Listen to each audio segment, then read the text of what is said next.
حضرت واصف علی واصف کی کتاب حرف حرف حقیقت سے ایک مضمون۔ آج کے مضمون کا عنوان ہے حقوق۔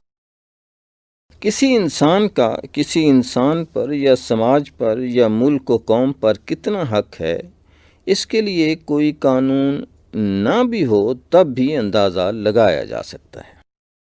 جس شے کی جتنی افادیت ہوگی اتنی ہی قیمت ہوگی، اتنا ہی حق ہوگا۔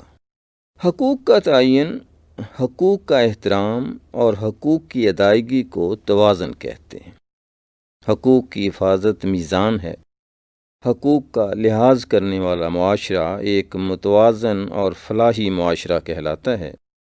زندگی حقوق سے باہر نکل جائے تو سرکش و باغی ہو جاتی ہے، اس کی تمام قدریں پامال ہو کر رہ جاتی ہیں اور اس کا تمام جمال ختم ہو جاتا ہے۔ اگر زندگی حقوق سے محروم ہو جائے تو ایک بے بس محکوم شے بن کے رہ جاتی ہے۔ کامیاب معاشرہ وہی ہے کہ چپکے سے فرائض ادا ہوتے رہیں اور چپکے سے ہی حقوق ادا ہوتے رہیں۔ جس دور میں انسان کو حقوق کے حصول کے لیے جہاد کرنا پڑے، اسے جبر کا دور کہتے ہیں، اور اگر حقوق کے حصول کے لیے صرف دعا کا سہارا ہی باقی رہ جائے تو اسے ظلم کا زمانہ کہتے ہیں، اور وہ زمانہ جس میں کچھ لوگ حق سے محروم ہوں اور کچھ لوگ حق سے زیادہ حاصل کریں، اسے افراتفری کا زمانہ کہتے ہیں، جہاں ہر شے، ہر جنس ایک ہی دام فروخت ہونے لگے، اسے اندھیر نگری کہا جائے گا۔ حقوق اور اہمیت کا لحاظ ہی معاشروں کو ترقی کی منازل عطا کرتا ہے۔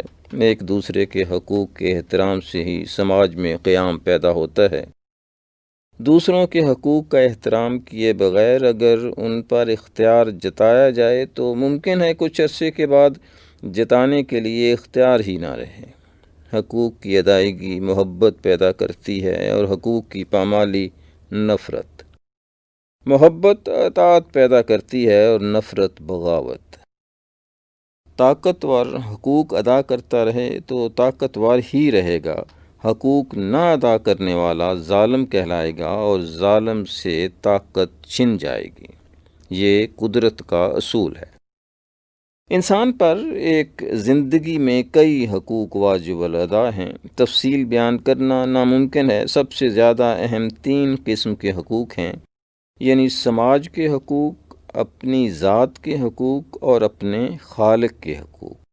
سماج کے حقوق میں قوم کے حقوق، ملک کے حقوق، حکومت کے حقوق، پاس رہنے والوں کے حقوق اور ان لوگوں کے حقوق جہاں انسان مؤثر ہوتا ہے۔ قوم کے حقوق میں سب سے مقدم حق یہ ہے کہ ہم قوم کو قوموں کی برادری میں معزز مقام دلانے کے لیے سعی کریں۔ قومیں افراد کی محنت سے سربلند ہوتی ہیں۔ ہم اپنے مفاد کو قوم کے مفاد پر قربان کرنا سیکھ لیں تو قوم ترقی کرنا شروع کر دے گی۔ اگر افراد قومی منفعت کو ذاتی مفادات پر نثار کرتے ہیں تو نتیجہ مناسب نہیں ہو سکتا۔ ہم لوگ قبیلے، ذاتیں، فرقے اور صوبائی اور مذہبی عصبیتیں ترک کر کے ایک قوم بنے ہیں۔ اگر پھر عصبیتیں لوٹ آئیں تو قوم ختم ہو جائے گی۔ ہم جب پاکستانی ہیں تو یہ ذات کیا ہے اور وہ ذات کیا ہے؟ سندھی، بلوچی، پٹھان، پنجابی کیا مانی؟ ہماری قومی شناخت پاکستان کے دم سے ہے۔ ہم پاکستانی ہیں، ہمیں پاکستانی ہی رہنا چاہیے۔ یہ قوم کا حق ہے کہ ہم انفرادی تشخص کی بجائے اجتماعی تشخص کے حصول کے لیے کوشاں رہیں۔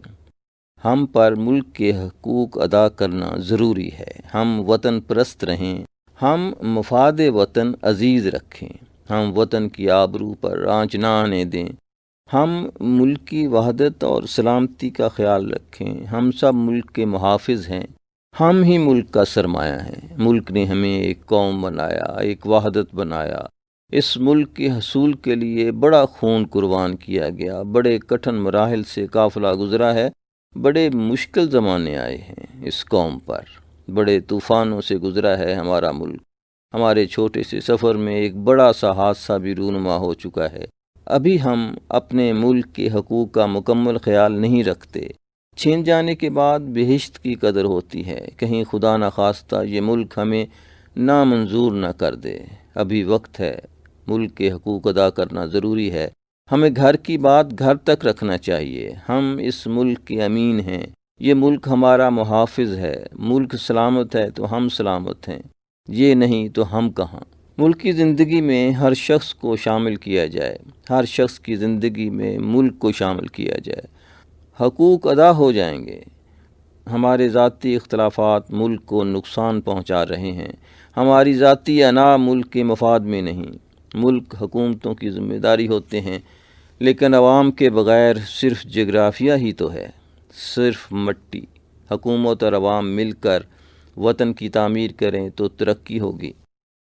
عوام کا حق ہے کہ انہیں پرسکون زندگی ملے، ان کی نیندیں پرسکون ہوں، دن پرسکون ہوں، راتیں پرسکون، سرحدیں محفوظ، جان و مال محفوظ، مستقبل و حال محفوظ، غرض کہ زندگی اپنی تمام رعنائیوں سمیت سلامت رہے، اور اگر خدا نخواستہ ملک پر کوئی افتاد پڑے تو ہر زندگی ملک پر نثار ہونے کے لیے بے قرار ہو۔ انسان پر اس کی اپنی ذات کے بڑے حقوق واجب الادا ہیں، اپنے ظاہر کے حقوق، اپنے باطن کے حقوق۔ ظاہر کے حقوق یہ ہیں کہ ہم اپنے آپ کو ایک باعزت شہری بننے کے لیے تیار رکھیں۔ اپنے دور کی رائج تعلیم کا حصول فرض ہے۔ ہمارا ہم پر حق ہے کہ اپنے آپ کو گرد و پیش سے باخبر رکھیں، اپنے ماحول سے آگاہ رہیں۔ ہم اپنے مشاہدات و تجربات سے دوسروں کو آگاہ کریں، چراغ سے چراغ روشن ہو اور یوں اوہام پرستی سے نجات ملے۔ اپنی شناخت قائم کرنا ہمارا فرض ہے، اپنا تشخص قائم کرنا ضروری ہے۔ اپنا لباس، اپنی زبان، اپنا لہجہ، اپنی جلوت و خلوت کا خاص خیال رکھنا ہمارا ہم پر حق ہے۔ ہمارے باطن کے حقوق میں سب سے بڑا حق یہ ہے کہ ہم احساس کی دنیا زندہ رکھیں۔ ہم اپنے دل کو محسوس کرنے والا بنائیں۔ سوچنے والا ذہن اور محسوس کرنے والا دل نصیب والوں کو عطا ہوتے ہیں۔ ہم اپنے آپ کو اپنے مذہب سے علمی اور عملی طور پر آشنا رکھیں تو حقوق ادا ہوں گے۔ مذہب صرف تعلیم نہیں، مذہب صرف عمل نہیں، مشین کی طرح۔ ہمیں اپنے مذہب کے ساتھ ایک شعوری لگن ہونی چاہیے۔ دین اور دنیا کی فلاح کا حصول ہمارا مدعا ہونا چاہیے۔ ہماری مساجد ہمارے لیے فلاحی مراکز بن جائیں تو ایک خوبصورت انقلاب آ جائے۔ حقوق و فرائض کا خیال رکھنے والا معاشرہ ہمیشہ فلاحی ہوتا ہے۔ اسلام سے بہتر کون سا دین ہو سکتا ہے، اور اس کے اصولوں سے زیادہ بہتر کوئی اصول نہیں ہو سکتا۔ اسلامی فلاحی معاشرہ دنیا کے تمام معاشروں سے بہتر ہے، اسے قائم کیا جائے۔ اسلامی فلاحی معاشرہ حکم اور چہرے سے قائم نہیں ہو سکتا، یہ محبت اور شوق سے قائم ہوگا۔ ہم ایک دوسرے کا خیال رکھیں، معاشرہ بن جائے گا۔ جب تک انسان اپنی روح کو بیدار نہیں کرتا، وہ کوئی فلاحی کام نہیں کر سکتا۔ ایک روشن روحانی زندگی کا حصول بھی ہم پر فرض ہے۔ یہ ہمارا حق بھی ہے کہ ہم کسی روحانی تجربے سے گزریں، اور اگر ممکن نہ ہو تو کم از کم کسی روحانی بزرگ سے آشنائی تو ہونا چاہیے۔ روح زندہ تو انسان زندہ، نہیں تو نہیں۔ انسان کا سوچنا بھی عمل ہے اور محسوس کرنا بھی ایک عمل ہے۔ ایک انسان کسی کھیت، کھلیان، فیکٹری، دفتر میں کام کر رہا ہو، اسے مصروف کہیں گے، وہ کام کر رہا ہے۔ ایک کرسی پر خاموشی سے آنکھیں بند کیے سوچنے والا انسان بظاہر بیکار بیٹھا ہے، لیکن یہ بہت بڑا کام کر رہا ہے۔ فکر کے سمندروں میں غوطے لگانے والے کو گوہر مراد نکالنے والے لوگ محسنین کہلاتے ہیں۔ ایسے لوگوں کی فکر ہی ان کا عمل ہے۔ صاحب فکر ہونا بھی ہمارا فرض ہے۔ ہمارا یہ حق مقدم ہے کہ ہم خود کو صاحب خیال بنائیں، صاحب فکر بنائیں۔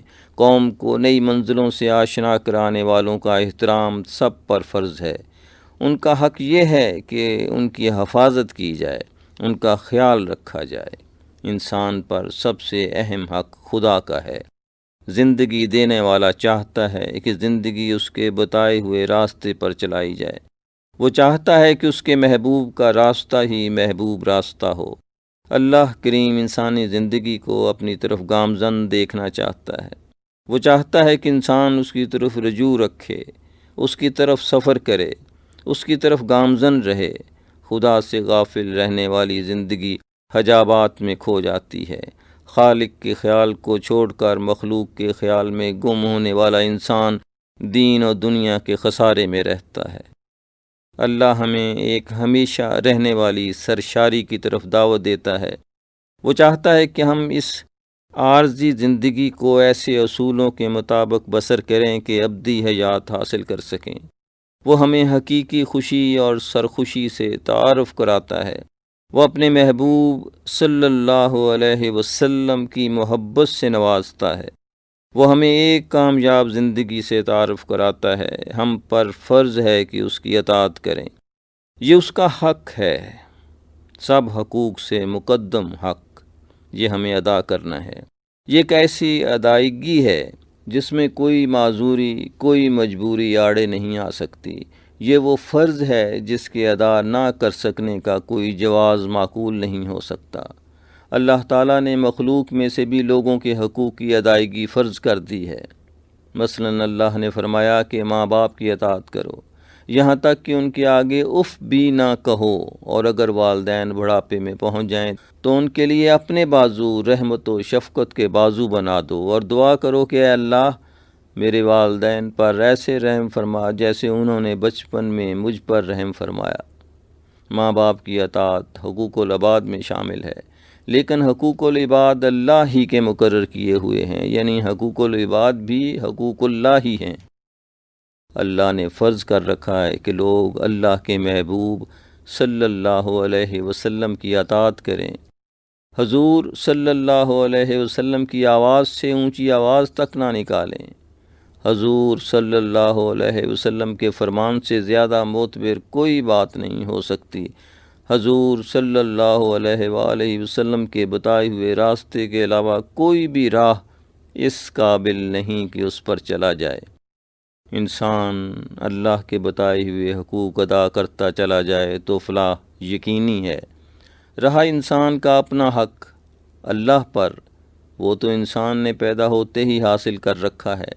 اس کے پیدا ہونے سے پہلے خوراک کا انتظام کر دیا گیا، اس کی پرورش کرنے کے لیے والدین موجود تھے، اس کے استقبال کے لیے پوری دنیا موجود تھی، اسے آنکھیں عطا کر دی گئیں اور دیکھنے کے لیے ایک خوبصورت کائنات موجود تھی، یہاں تک کہ عبادت کے لیے مسجد تک موجود تھی۔ اس کے باوجود اللہ کا ارشاد کہ اے بندے مانگو تمہیں کیا چاہیے۔ اللہ دعائیں سنتا ہے، قبول کرتا ہے۔ اس نے موسموں کو حکم دے رکھا ہے کہ انسان کے لیے مناسب ہوا اور خوراک کا انتظام کیا جائے۔ اللہ تعالیٰ نے اطاعت کرنے والے انسان کو اشرف بنا دیا۔ زمین و آسمان مسخر کرنے والا انسان صرف اپنے رب کے سامنے جھکنے کا فرض ادا کرے، اسے ہر چیز کو جھکانے کا حق ہے۔ سب کو نگوں کرنے والا اپنے مالک کے سامنے نگوں ہو جائے، یہ حق ہے۔ اللہ ہمیں حقوق ادا کرنے کی توفیق عطا فرمائے۔ یہ مضمون تھا حقوق، جو حضرت واصف علی واصف کی کتاب حرف حرف حقیقت سے لیا گیا۔ اظہر نیاز کو اجازت دیجیے۔ اللہ حافظ۔